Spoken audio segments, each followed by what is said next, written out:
Okay. Hello, everyone. Today I'm with Neusa Macia, and welcome, Neusa. How are you? Oh, hello, John. I'm glad to be here with you today, and I'm doing good. I've wanted to speak to someone from Brazil for a long time because when I went to Sao Paulo, I noticed there's so much. There's a big Jungian community. It's lively and uh, a lot of people. So that was one thing. But I was thinking. One thing would be a good place to start is,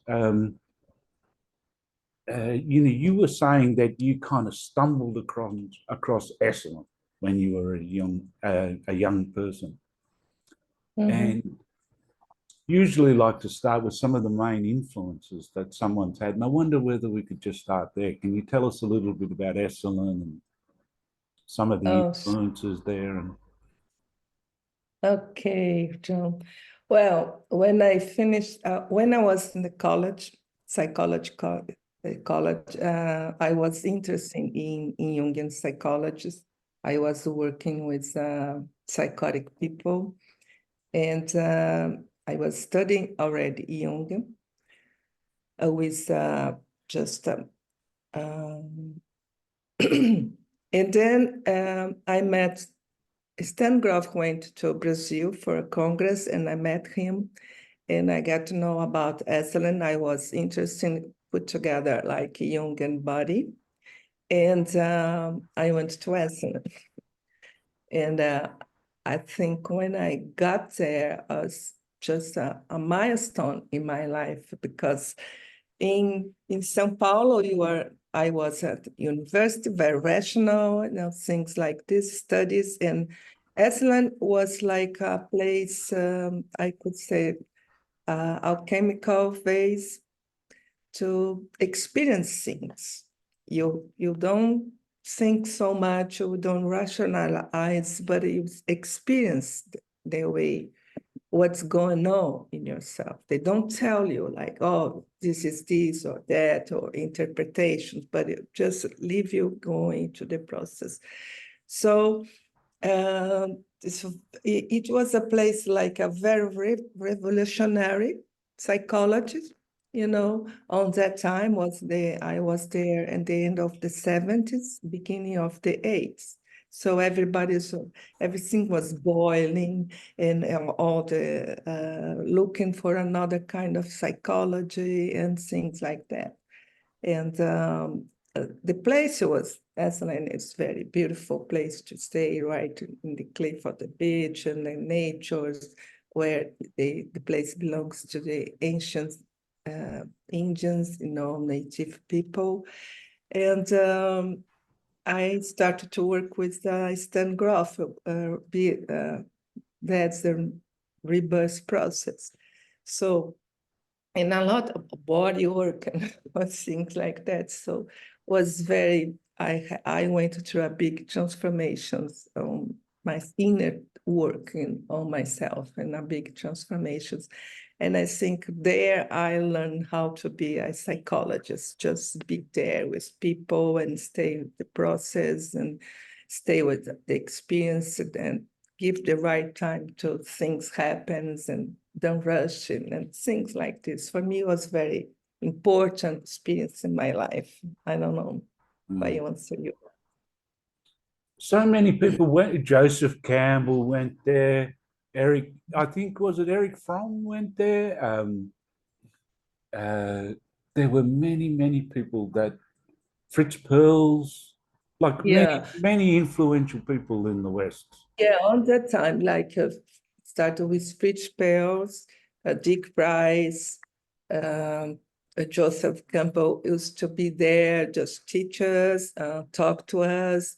Like Gregory Bateson was living there and talk to us and teach us. And like I told you, Fritjof Capra, um, and a lot of people were invited just to come over, and they just go there and teach us. And and you could not just understand things by your head, but you were right there talking with them. You know, they are very close to you. They show their experience, and I think it's different when you talk to the director with the people. You know, they are teaching you, and it was very important for me. Like Ricky and Stan, they invited Hillman. That time was my first touch with him. When my first contact with James Hillman, I didn't know anything about him, who he was at the time.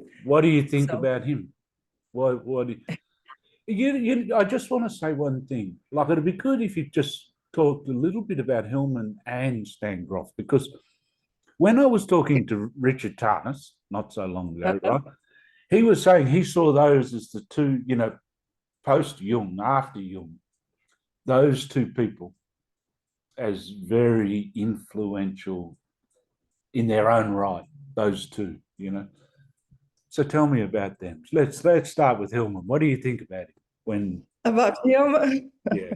Well, on that time, I just I didn't know anything about who he was. It's like everybody who they invited to come. Rick was the director of the education program of Esalen on that time, so he invited just the smart people to just come over and to Esalen, you know. And Hillman just had come back to US, and Rick and Stan invited him. And I didn't know who he was, and I was just there working, and I went for his class. And I got very impressed by him because he just talked, and then he told us a story, and asked us, what do you think about, what are your fantasies, images? And I got very impressed because the way he chose the words, you know, the way he said the words. And I didn't speak very well, and I was just fascinated because I felt that was not just a flat word, but I felt he was going through the word, spin the word, and see the things from below. And I was just, what is this? And I started to tell him what I fantasized, what was my image about. And then I like the way he just, okay, just say a little bit more and help us to go through our imaginations. He stimulated us to be in touch with these images and fantasy, and I really enjoyed, you know. That's my first contact with him. And then later on, I started to get more close to his ideas, his studies, and things like this. And I went through analysis with Gustavo Barcelos, who was an archetypal psychologist in Brazil, and Patricia Berry was my supervisor, clinical supervisor. So, and I went very deep in this, get to know him, his ideas. I went to Pacifica and Congress where he showed some lectures. And the last time I stayed with him was in his 80th birth in Tennessee, I guess. And it was the last time I went close, I stayed close to him. But his ideas just made a big change on the way I see the world as well. I don't know if you want to talk about it. No. I read it the other day where he said something, you know, he used to think about how to write psychology, you know, and he said something like, I mean, Hillman said so many good things, if you ask me, but he was saying here, if the writing doesn't move someone's soul, it's not psychology, you know. Yeah. And I think that his words are often, I find them that they're awakening the soul. You know, he's moving it and very literate and literary. Yeah, I think he does this with a very precisely way. You know, Yeah, he knows I feel he says a word and then another qualities are not synonymous for these words, and then you start to go deep and deep and deep and deeper, and you gotta experience that. You know, it's not just away from you and your side, your rational way of things, but you are into it, and I think it's great. And of course, I love the alchemy. He studied that he teaches to see psychologists as alchemy, in a parallel with alchemy. Now it's another approach to watch the symptoms, and not in a medical way, but in the like a process. You are in a level, you are doing a process. I think it's another way to approach it, like they say, like he says, it's an attitude to be with the patients. Let's say that. yeah. I don't know. And you know, in his book, The Myth of Analysis, creativity, like psychology the words should have some eros. They should have Yes. some creative fire. You know, that's good. And then I know the second essay in that Myth of Analysis is on psychological language. And just recently I've been thinking with Hillman, he was fascinated by language.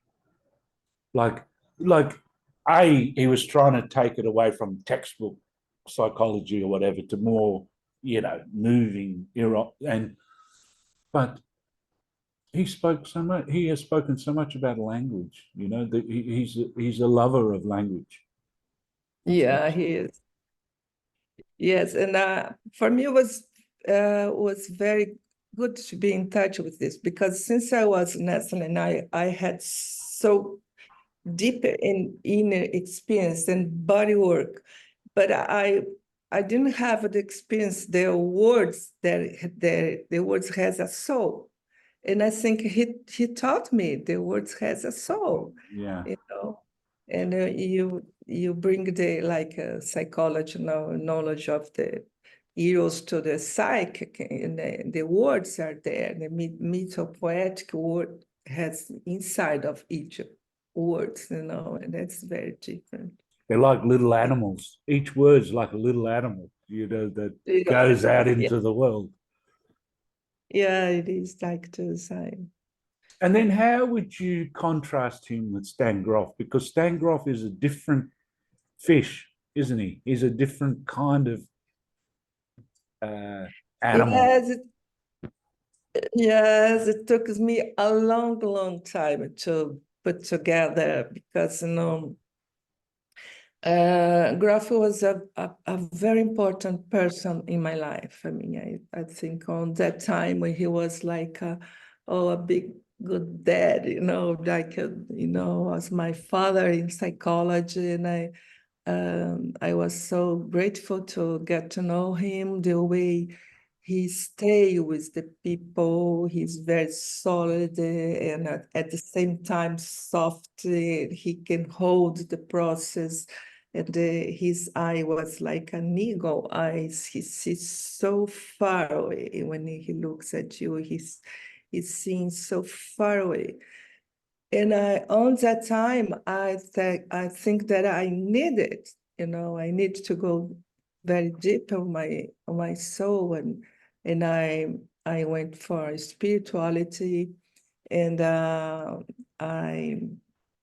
spent a long time doing this spiritual journey, let's say, like this, and I went to Eastern first, like Nepal or Tibet, trekking in Himalaya, stay with lamas. I was very in a transcendental kind of things, and having a lot of images.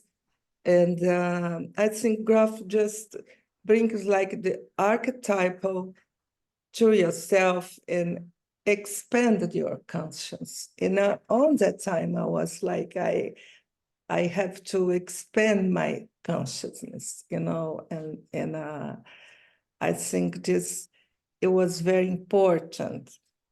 And but one day I was just. Am I right in saying he might have grounded it a bit more, in the sense that it seems to me, in the 70s and the 80s, Yeah. after the so-called 60s revolution or whatever, in the 70s and the 80s, so many people were going to India, Tibet, Nepal, and climbing up the mountain, in Hillman language, the mountain of the spirit, in a way, the peak experience or whatever. Yeah, and I get the feeling, just from what you were saying, is that I could see Stan Grof more as someone who's grounding it in body experience or whatever, or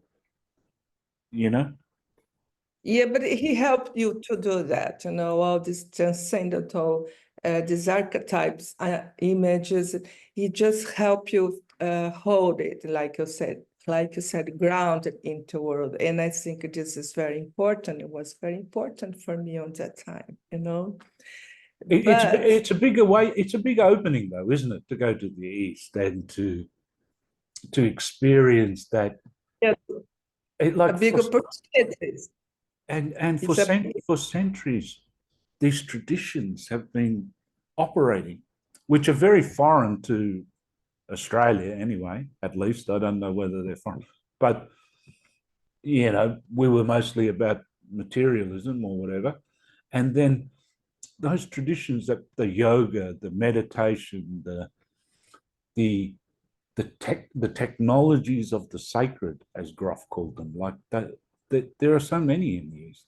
But then maybe sometimes I think I saw a lot of people, Western people, you got a feeling that they swung over to the other side, like an enantiodromia or something. It's like, Yeah. you're in this world, and then you go to the East, and then people start burning enough incense to kill a horse. I mean, I know what you're talking about.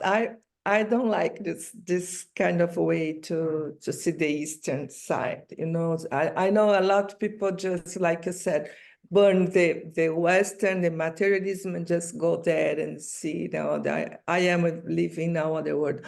No, I wasn't like this. I was just. I want to know how the mind works. Right. I really want to go deeper and see what is this. What is this archetypal things that happens to us, and you live in this?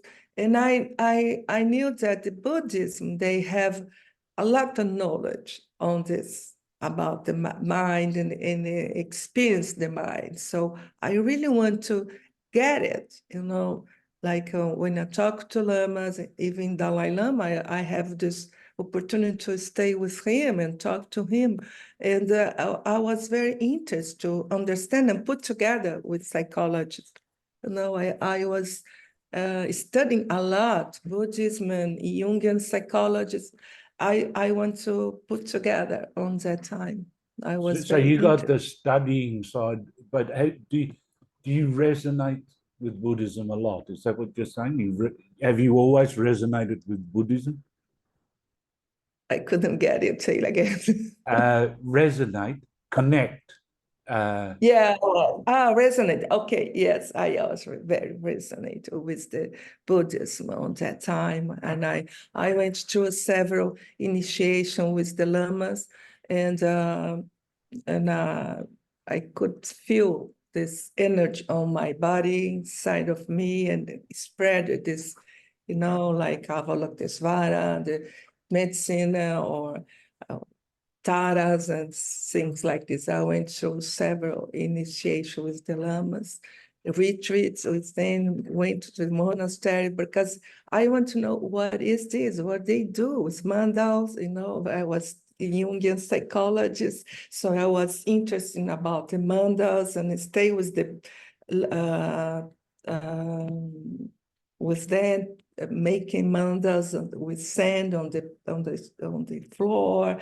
And I was there drawing the ice Buddha, and so singing the mantras, and in order to go further in the mind, expand the consciousness. I was interested to study that. So it wasn't just burning incense, but you like the mind was, yeah, the mind was engaged with that study of that tradition. But what happened? Because I think when we were talking, you kind of went back. How long did you stay in Esalen, by the way? How long were you there for? Oh, no, actually not so too long. Maybe I stayed there. I stayed in the States 2 years and 1 year in Esalen, and then I decided, I want to go back to Brazil. I want to have a child and be a big family. I tried, but it is not work at all. I have to go to go to Buddhism and stay meditation, and I went to Tibet, things like this. But I had my child, my son. I'm living here in Portugal because of him. He's living here, so I moved to Portugal to stay close to him. But the time I stayed in Esalen, I'm sorry, I got a cold. I have a cold. I have to. But that time I was in Esalen, it was very important for me to move the way I used to think about things, Yeah, big and shift. big shift. But Brazil also has its own, what is it? Indigenous cultures, its Yeah, yeah, own deep history, indigenous tradition. history, traditional. Did you? I think you were saying you kind of you got back in touch with that too, didn't you, when you went back? Yeah. When you ask about Stan Grof, it was like this just opened my mind for this kind of things, just expand conscience and get to know the spirituality. I went to Tibetan Buddhism and so on. And then one day I was just meditating, just things comes to my mind. Oh, come on, Neusa, you were Brazilian. What are you doing here in Tibet, people? And I decided to go back to my country, and I was living in Brazil already, but I want to stay in the soul of my country, get to know my culture, and like Hillman says, if you want to do psychology, you have to go to the South. Of course, he's talking about the Mediterranean side of the world. I'm sorry, but in Brazil we are in the south as well, and also we have a lot of gods. When humans say Mediterranean, because they have a pantheon, like a lot of gods, and like in Brazil we are a multiple culture. You are like the native people were indigenous, the Indians, then we have the black people came from Africa. One time was they were slavery, and also the European people, not just the Portuguese people, but Italian, German, Japanese, So many influences. so many influences, but the things in Brazil, we mix it. We don't stay apart because I think it's a very important and different things that I feel in Brazil.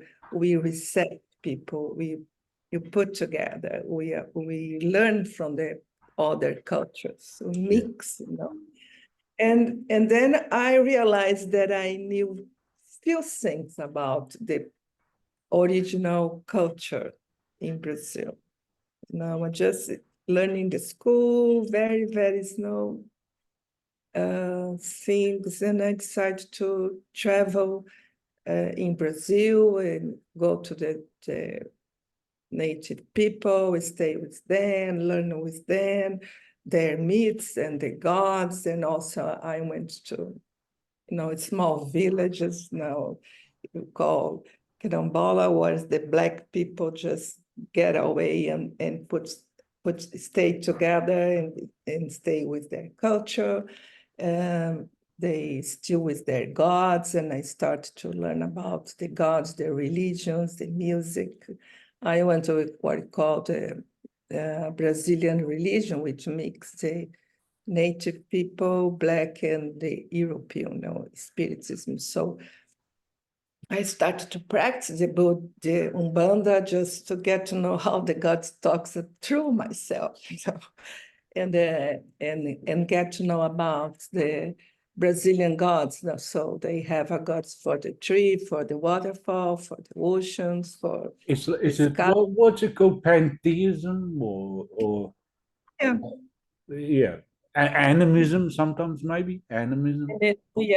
Yeah, but I didn't know anything about it before, Yeah. so I think I grounded myself still.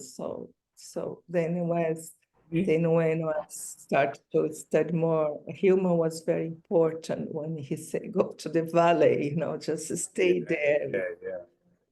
It's the deepening in the valley, Yeah. And I think Jung also said a little bit of something about this in the sense that, like, not to mimic, we can't mimic another culture. So there's something about kind of coming home a little bit. I've experienced that in Australia after going to India many times. But then, that Aboriginal dreaming is the ground of here, So it's kind of like there's something wonderful about returning to the origin of your own culture. Yeah, it's like you are, it's there, the ears there, you can feel your foot on the ground, you feel you belong to this place, it's very nice to feel that, you grasp things. And because Jungian psychology in Brazil at the beginning came from Europe, you had like very classical Zurich yeah. style. Yeah, we have like Leon and Peter Sander, and then people just like Bateson, and also they went to study in Zurich, and then they brought the Zurich to Brazil. So we are very traditional way, very European way to see things. But nowadays, I think, like you said, we have a large community, a big Jungian community. So the youngest people, they are more interested in our culture. So they are bringing Jungian from the bottom, let's say, from our culture.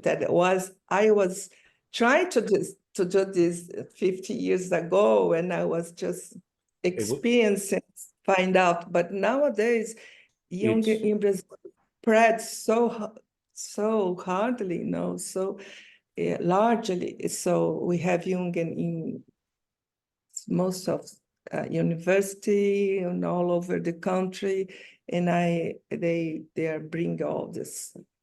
We're making a Jungian psychology in Brazil with its own flavor. It's like individuation is sometimes said to be a widening, and maybe in the Jungian world, that widening, like into the different countries, that's its individuation in a way too, to get the flavor of old Brazil, or to get the flavor of Aboriginal Australia or whatever, or all those different flavors or something. Yeah, sure. The archetypal are there, but you have to feel it with your own culture. you can experience these things that makes real sense for. And you know, Jung said one thing. I've asked a lot of people this when I've talked to them. He said, you know, what is your myth? What, like, find your own myth or whatever, you know. So do you have a favorite one? Is there one that... I don't know if I have a one myth at all, but I feel like I have a diamond that just drive me to all this kind of things that I experience, and I differentiate myself, and now I can help people do the same, you know, the same. I don't like the word, but that's the only word I say. The same trip or the same process, you know. I think I am like. I think this is my mate, that's my diamond to do that. I don't know if I answered to you. Well, I was asking you about a particular myth. You know, like someone might say they love the Persephone myth or something, or they love the... I like the Aphrodite and Persephone, you know. I think they belongs to me, you know. And I like the beauty of things, the good things, and I like to go very deep to the underworld. I think, you know, it's one beautiful Comfortable there. Pardon me? One beautiful thing Hillman wrote about is that the real beauty is the beauty that's tasted maybe the death or the depth in the underworld, you know, that it, because often we just think of it as well, not everyone, but there can be this idea as just aesthetics, you know, just what's pleasant to the eye or something like that. But I think, you know, this thing of the deepening into beauty, that, like Persephone got that jar, didn't she, or something from the bottom of the underworld, that there's something so pertinent about that. It gives it something more substantial, something deeper, something stronger, you know. Yeah, I think for me, like when I think about soul, I think in this go really deep on the world, on the earth. You know, I had so many dreams about I was just in the earth, inside the earth all the time, and then I was just trying to, and I think I love it, but I don't like to be just there all the time. I like to come back. There's also the blue sky, you know. Well, there's the normal world, and then there's the blue sky of imagination. And I love the beauty. I love the beauty in the world, the food, the pleasure, the common beauty at all. But I think like I like the way the says about beauty, you know, like you make someone, something just touch you, you know, in a different way, just ask for your attention, something that, you know, that's the kind of beauty that I like. So, and of course, I am in the Aphrodite meets as well, because I was a dancer and I was a belly dancer, so very sensual, and I like the smells of things, the movement, and you know, I think the woman, I think they are very beautiful, the animals. So I think it's hard to put together, but I do it to myself. Yeah. And I do with my patients. So I think we dive deeply on the soul, but I like to bring them back to the world and enjoy to be here. You know? Yeah. I think Well, maybe like we could get stuck in the neurosis sometimes, like, you know, like Thomas More says, we got to eradicate this problem, fix this problem, get rid of that issue. And it can become a bit, what's the word? A habit. Whereas it seems almost like we need to become more enchanted, to experience more beauty, more enchantment, more deep pleasure in the world, through the connection with the soul of the world, or something that seems to be the well, that's the place where the soul gets fulfilled more, Yeah. Yeah. The Eros 6 for the Psyche and Psyche 6 for the Eros. They need. And so you live the life with Eros, the life is much better. It becomes beautiful. Yeah. And what is the organization, again, when we were talking before we started recording, but you have an organization of colleagues which has to do with this, doesn't it? Where you talk to people, and they're not necessarily just Jungians. You're talking to people from different fields. Tell us about that. Yeah. So after I went to a very deep inner, knowledge of myself, and I work with people, the hospital, the mental health center, in a constant room. And I went to a Jungian Institute trainee, and Intense. very intense work and analysis and things like this.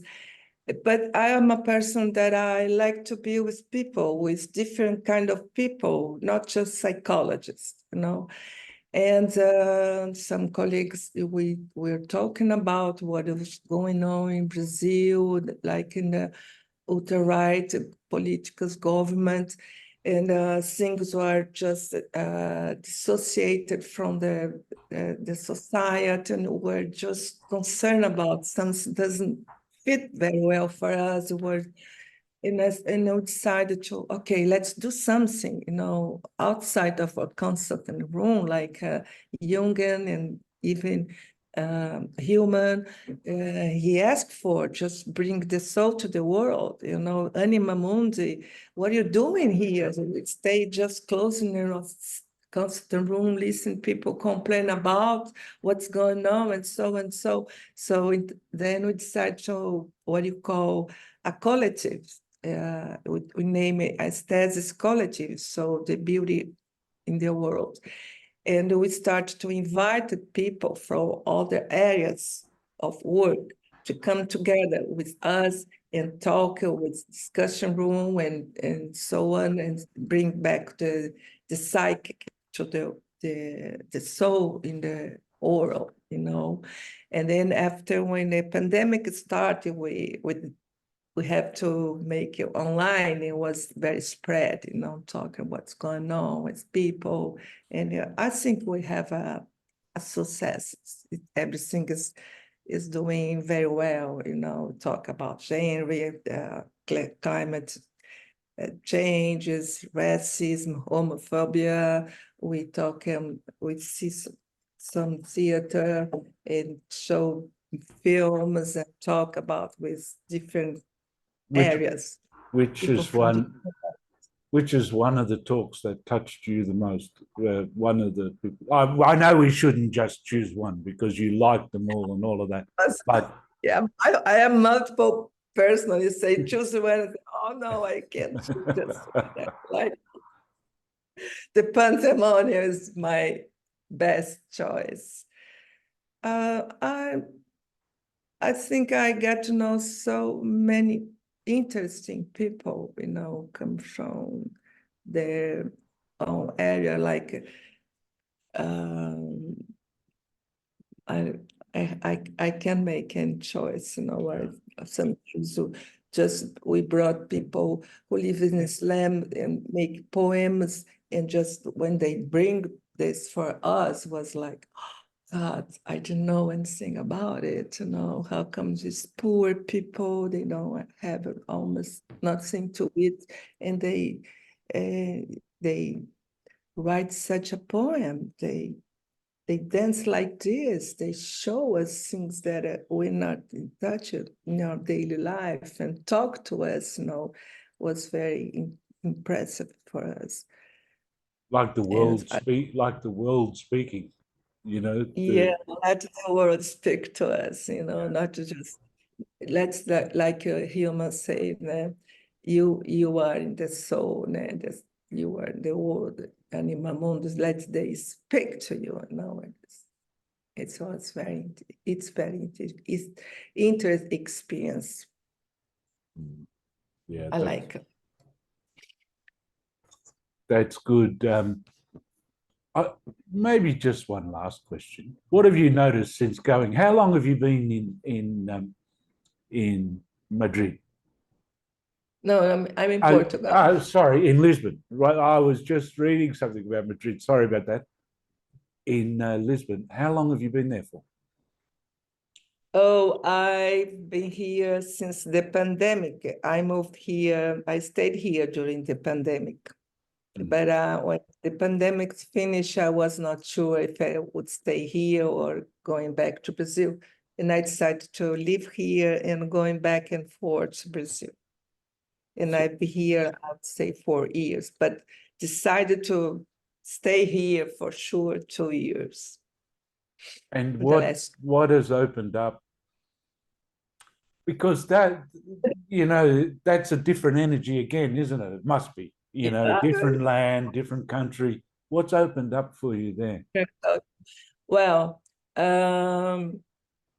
I miss Brazil because I love Brazil. I love my culture, my friends, and the sunshine, the way people treat each other is very warm. It's very, you can talk about everything. And here it's completely different culture. What I learned here is like, well, I can confess and think that when I didn't like Portuguese because we were colonized by Portuguese. So I put apart my and what I really get to know here is be in touch with this side of myself that I denied, cultural denied. Even if my ancestral, very, very long time ago came from Portugal, like the golden cycle in Brazil, my ancestral just went there. So I have a roots here, but not so close to me. I didn't know anything about. I didn't want to go to Portugal. And It's I like here, Australians always have they call the love-hate with the English because the English were the colonial power. Yeah. And then but then we still have the ancestry, the Irish or the Scottish or the English ancestry, which is so prevalent. And then there are also secrets in that, isn't there? Like there's secrets in the and the psyche. And then what I got here, got to know how close I was with the culture of Portuguese, my educations, and the moral educations, and I was just, God, what is this, And then I have to look at that shadow on myself, on my country, and you mean a kind of an elitism or something? Is that what we're talking about? Anyway, yeah. And but I think the cultural here in Portugal, I mean, I love the Fernando Pessoa. It's impossible doesn't get to know him, and a lot of poems, poetry, sing the music, and I think Portuguese people, they are very preserved. They don't like to open like we Brazilian. We open our heart and hug things. they are much more preserved. So this shocked me a little bit. So, I don't know how to handle like this. And that's a different culture. And I like to get to know different culture and realize how at the same time they are so different, but they are so close to us. As you were colonized, we have another day we're talking about with Brazilian people on the table. Oh, come on, Elsa.